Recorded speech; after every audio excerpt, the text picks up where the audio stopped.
Shri M A Shinas, ചരിത്രത്തിൽ എവിടെ പരിശോധിച്ചാലും America എപ്പോഴൊക്കെ മറ്റൊരു രാജ്യത്തിൻ്റെ ആഭ്യന്തര കാര്യങ്ങളിൽ ഇടപെട്ടിട്ടുണ്ടോ, എപ്പോഴൊക്കെ അവിടെ ഈ ഒരു സൈനിക ഇടപെടൽ നടത്തിയിട്ടുണ്ടോ, അതിൻ്റെ ആദ്യ പടി എന്ന് പറയുന്നത് ആ രാജ്യത്തിനകത്ത് അസ്ഥിരത ഉണ്ടാക്കുക, അവിടെ ആഭ്യന്തരമായ കുഴപ്പങ്ങൾ സൃഷ്ടിക്കുക, അവിടുത്തെ ജനതയെ ഭിന്നിപ്പിക്കുക, അവിടുത്തെ ഭരണാധികാരികൾക്കെതിരെ ഭരണകൂടത്തിനെതിരെ പ്രക്ഷോഭങ്ങൾ നയിക്കുക, പ്രതിസന്ധി സൃഷ്ടിക്കുക. ഇത് അവരുടെ ഒരു മോഡസ് ഓപ്പറാൻഡിയാണ്. അതുതന്നെയാണോ അമേരിക്ക ഇറാനിലും നടത്തിയത്? അതിനെ തുടർന്ന് യുദ്ധത്തിലേക്ക് നയിക്കുന്ന കാര്യങ്ങളാണോ ഇപ്പോൾ നടന്നുകൊണ്ടിരിക്കുന്നത്? അങ്ങനെയാണെങ്കിൽ വെറും ഒരു പ്രഹസനമായി ഇന്ന് മസ്കറ്റിൽ നടക്കുന്ന ഒരു ചർച്ച പരിണമിക്കാനുള്ള സാധ്യതയെ നമുക്ക് മാറ്റി നിർത്താൻ കഴിയുമോ? അതെ, ഗോപികൃഷ്ണൻ പറഞ്ഞതുപോലെ അമേരിക്കയുടെ പ്ലേ ബുക്ക് അങ്ങനെയാണ്. കാരണം 2013-15 കാലത്ത് ഇറാനുമായി അമേരിക്കൻ പ്രസിഡന്റ് ബരാക് ഒബാമയുടെ നേതൃത്വത്തിൽ ചർച്ച നടക്കുകയും അങ്ങനെ P5+1 എന്ന ഫോർമുല, അതായത് ഐക്യരാഷ്ട്രസഭയിലെ 5 സുരക്ഷാ സമിതിയിലെ 5 രാജ്യങ്ങളും ജർമ്മനിയും യൂറോപ്യൻ യൂണിയനും ഉൾപ്പെടെ 2015 ഇറാനുമായി ഒരു 2 കൂട്ടർക്കും ഹിതകരമായിട്ടുള്ള ഒരു ആണവ ന്യൂക്ലിയർ ഡീൽ ഉണ്ടാക്കിയതാണ്. അതുണ്ടാക്കിയപ്പോൾ ഇറാന് മേൽ ചുമത്തിയിരുന്ന സാങ്ഷൻസ്, ഉപരോധങ്ങൾ പിൻവലിക്കുമെന്നായിരുന്നു അതിൻ്റെ ഒരു കാര്യം. അപ്പോൾ ഇറാൻ അങ്ങനെ പ്രതീക്ഷിച്ചിരുന്നു. 2016 ട്രംപ് വന്നു. 2018 ആ ലോകം മുഴുവൻ ശുഭാപ്തി വിശ്വാസത്തോടെ വളരെ പ്രതീക്ഷ അർപ്പിച്ചിരുന്ന ആ ആണവ ഉടമ്പടിയിൽ നിന്ന് ട്രംപ് തൽക്ഷണം പിന്മാറി. 2018 പൊടുന്നതിന് പിന്മാറി. ഇറാനുമേൽ വീണ്ടും ഉപരോധങ്ങളുടെ ഒരു പരമ്പര തന്നെ ഏർപ്പെടുത്തി. 2018 ആ ആണവ ഉടമ്പടിയിൽ നിന്ന് പിന്മാറുന്നതിന് മുമ്പ് $1 40,000 ഇറാൻ റിയാലായിരുന്നു. പിന്നീട് ഉപരോധങ്ങളുടെ പരമ്പര മൂലം ഇപ്പോൾ $1 15 ലക്ഷം ഇറാൻ റിയാലാണ്. അപ്പോൾ ഇറാനിലെ ഈ സാമ്പത്തികമായിട്ടുള്ള തകർച്ചയ്ക്കുള്ള പ്രധാനപ്പെട്ട കാരണം ഉപരോധം തന്നെയാണ്. അപ്പോൾ ട്രംപ് 2018 അതിൽ നിന്ന് പിന്മാറി. പിന്നീട് കഴിഞ്ഞ വർഷം ജൂൺ 13 ഇസ്രായേൽ ഇറാനെ ആക്രമിച്ചു. അപ്പോൾ ഇതേ ഒമാനിൽ ചർച്ച നടക്കുകയായിരുന്നു. 5 വട്ടം ചർച്ചകൾ നടന്നു. 6ാം വട്ട ചർച്ചകൾ ജൂൺ 15 നടക്കാനിരിക്കവെയാണ് ഇസ്രായേൽ ആക്രമിച്ചത്. പിന്നീട് അമേരിക്കയും ആക്രമണത്തിൽ പങ്കുചേർന്നു. അമേരിക്ക ആക്രമണത്തിൽ പങ്കുചേർന്നു എന്ന് മാത്രമല്ല, ചരിത്രത്തിൽ ഇന്നേ വരെ കാണാത്ത വിധത്തിലുള്ള ബോംബർ വിമാനങ്ങളുടെ അകമ്പടിയോടെയുള്ള ആക്രമണം നടത്തി. ഇറാനിലെ 3 സുപ്രധാന ആണവ കേന്ദ്രങ്ങളായ നതാൻസ്, ഫോഡോ, ഇസ്ഫഹാൻ തുടങ്ങിയ കേന്ദ്രങ്ങൾ ആക്രമിച്ച ഉടനെ ഓപ്പറേഷൻ മിഡ് നൈറ്റ് ഹാമർ അത് നടത്തിയ ഉടനെ ട്രംപ് പ്രഖ്യാപിച്ചത് ഇറാനിലെ എല്ലാ ആണവ ശേഷിയും സമ്പൂർണമായി തങ്ങൾ തകർത്ത് തരിപ്പണമാക്കിയിരിക്കുന്നു എന്നാണ്. ഇപ്പോൾ പറയുന്നത് ഇറാൻ വീണ്ടും ആണവ ചർച്ചകൾക്ക് തയ്യാറാവണം. ഇറാൻ്റെ ആണവ പദ്ധതി എന്ന് വെച്ചാൽ യുറേനിയം സമ്പുഷ്ടീകരണം സമ്പൂർണ്ണമായും പൂജ്യമാക്കണം. അത് മാത്രമല്ല, ഇപ്പോൾ മാക്സിമലിസ്റ്റ് ഡിമാൻഡ്സാണ് ആണവ ചർച്ച മാത്രമല്ല. അതായത് ഇറാൻ പറയുന്നത് ഇറാൻ്റെ സിവിലിയൻ ന്യൂക്ലിയർ പ്രോഗ്രാം, അതുപോലെ ബാലിസ്റ്റിക് മിസൈൽ ഡ്രോൺ പ്രോഗ്രാംസ്, അതൊക്കെ വെട്ടിച്ചുരുക്കണം, അല്ലെങ്കിൽ അതിനെ പൂർണ്ണമായും തടയും എന്ന് പറയുന്നത് ഇറാനെ സംബന്ധിച്ചിടത്തോളം റെഡ് ലൈനാണ്. അതേസമയം ട്രംപ് ഇപ്പോൾ മുന്നോട്ട് വെക്കുന്ന കാര്യങ്ങൾ ഇറാൻ്റെ ആണവ പദ്ധതി നിശ്ശേഷം ഇല്ലാതാക്കണം. 2, ഇറാൻ്റെ ബാലിസ്റ്റിക് മിസൈൽ പദ്ധതി അതിനും പൂർണ്ണമായി വെട്ടിച്ചുരുക്കണം. മിസൈലുകളുടെ എണ്ണം വെട്ടിച്ചുരുക്കണം. അതിൻ്റെ ആക്രമണ പരിധി കുറക്കണം. ഡ്രോൺ സംവിധാനശേഷി പരമാവധി കുറക്കണം. അതുപോലെ ഈ പ്രാദേശിക സഖ്യകക്ഷികൾക്ക് ഇറാൻ നൽകുന്ന സഹായം പൂർണ്ണമായി നിർത്തണം. ഇതൊക്കെ ആർക്ക് വേണ്ടിയാണ്? കാരണം ഈ മിഡിൽ ഈസ്റ്റിൽ ഇസ്രായേലിന് വേണ്ടിയാണ് ഈ കാര്യങ്ങളൊക്കെ ചെയ്യുന്നത്. ഇസ്രായേൽ എന്ന രാഷ്ട്രത്തിന് ഇപ്പോൾ ഏറ്റവും അനുകൂലമായ സമയമാണ്. ട്രംപാണ് പ്രസിഡന്റ്.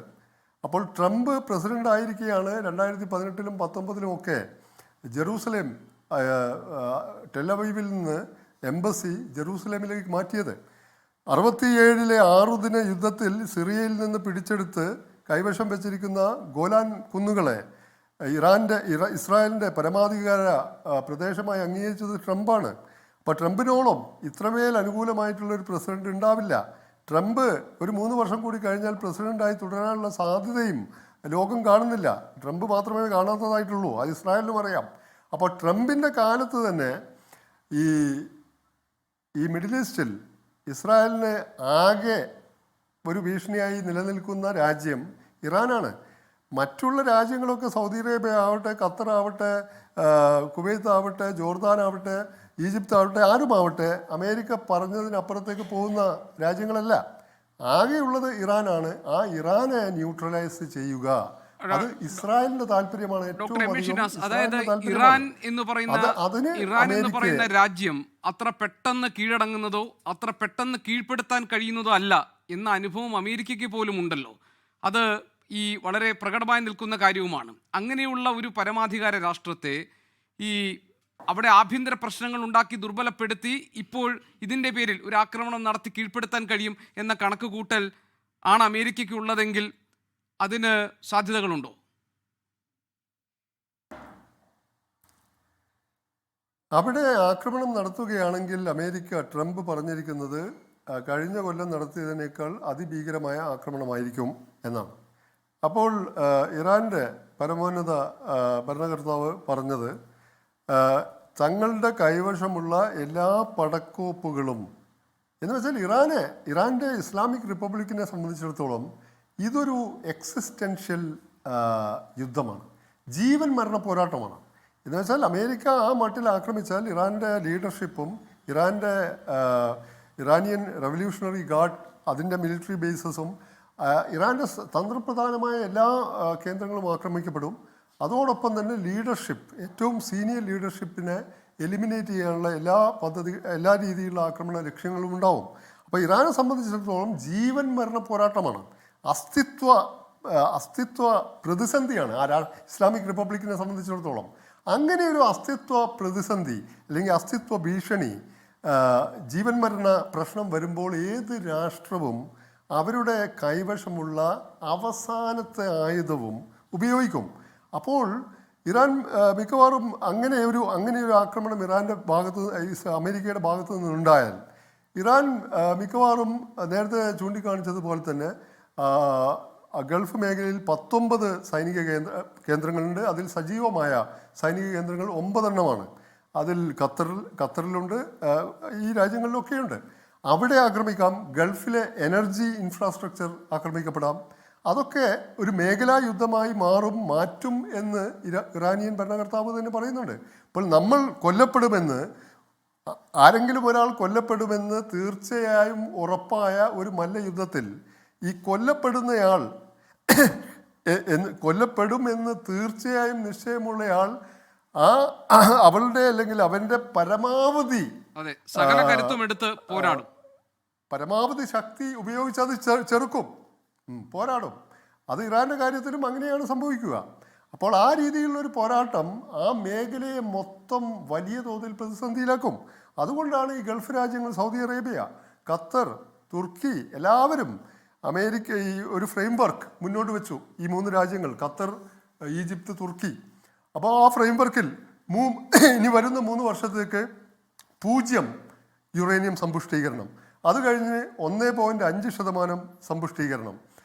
ആ 2015 ഡീലിൽ 3.67% സമ്പുഷ്ടീകരണം അനുവദിച്ചിരുന്നു. അത് മതി സിവിലിയൻ ആണവ പദ്ധതിക്ക്, അത് ഇറാൻ സമ്മതിച്ചിരുന്നതാണ്. പിന്നെ അത് കഴിഞ്ഞിട്ട് അമേരിക്ക മുന്നോട്ട് വെച്ചിരിക്കുന്നത് ഈ ബാലിസ്റ്റിക് മിസൈൽ, ഡ്രോൺ സംവിധാനങ്ങളുടെ കേപ്പബിലിറ്റി ഗണ്യമായി വെട്ടിക്കുറക്കുക, അതിൻ്റെ ആക്രമണ പരിധി കുറക്കുക. അതാർക്ക് വേണ്ടിയാണ്? ഇസ്രായേലിന് വേണ്ടി. കാരണം കഴിഞ്ഞ കൊല്ലമുണ്ടായ യുദ്ധത്തിൽ ഇറാൻ അയച്ച പല മിസൈലുകളും ജെറൂസലേമിലും ഹൈഫയിലും ടെലവീവിലും ഒക്കെ വീണു.